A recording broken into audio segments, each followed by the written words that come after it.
Can you imagine a man selling a mermaid for a bag of cowries? Yes, my children, that day came. Greed bound his hands and betrayal shook the river's heart. But no gold can buy back what was sacred. Listen, or you may never know the price of betrayal. Long ago, on the edge of a restless river in the village of Itori, lived a poor fisherman named Ojo. Every morning, he walked barefoot to the shore, carrying a net patched more times than cloth could bear. His wife, Ife, waited at home with their 3 children, praying that the waters would be kind. The people of Ituri lived close to nature. They wore wrappers of bright Ankara cloth, roasted yam by fires at night, and beat talking drums that echoed across the hills.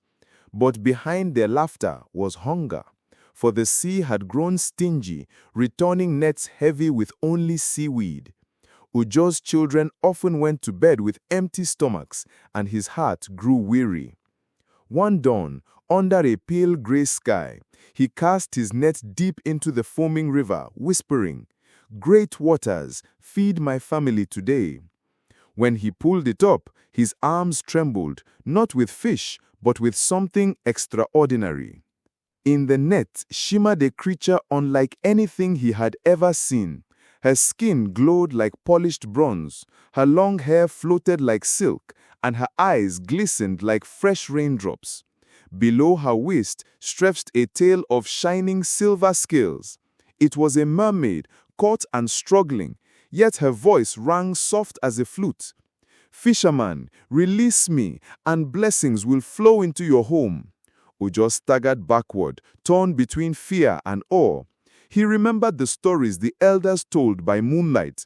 Spirits of the river, half woman, half fish, who brought fortune or ruin. His heart raced. This could be the answer to his prayers or the beginning of disaster. But before he could decide, heavy footsteps approached. It was his cousin Ade, his eyes sharp with hunger for wealth. Ade leaned close and whispered, "Ujo, do not be a fool. This is no blessing. This is a treasure. If we sell her, we will be richer than kings." Ujo's heart pounded.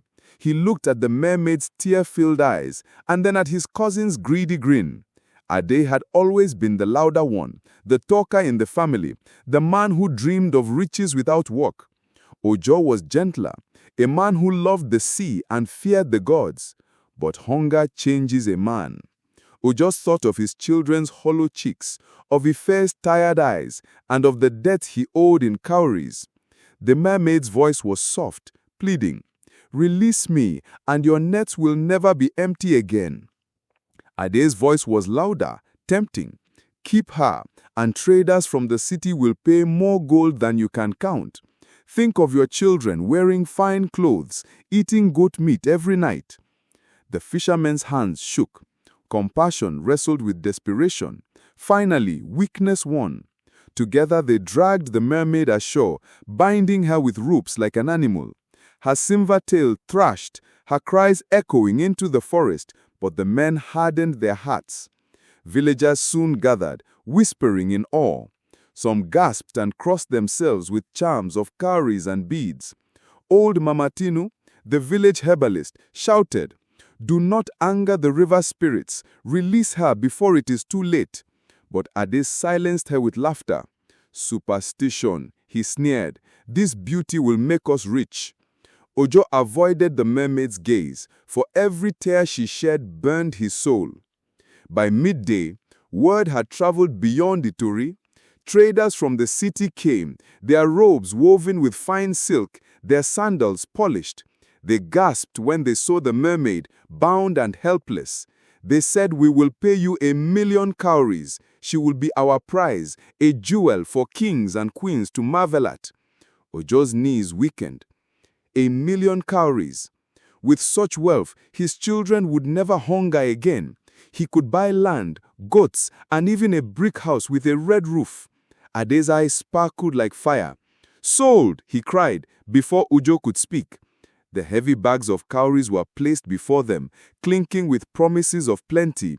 Villagers gasped. Never had they seen so much wealth in one place. But as the traders dragged the mermaid toward their carts, she screamed, her voice rising above the drums of thunder in the sky.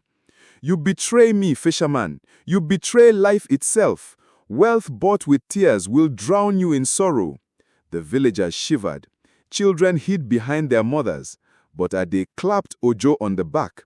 "Do not listen to her curses. Let us enjoy our fortune."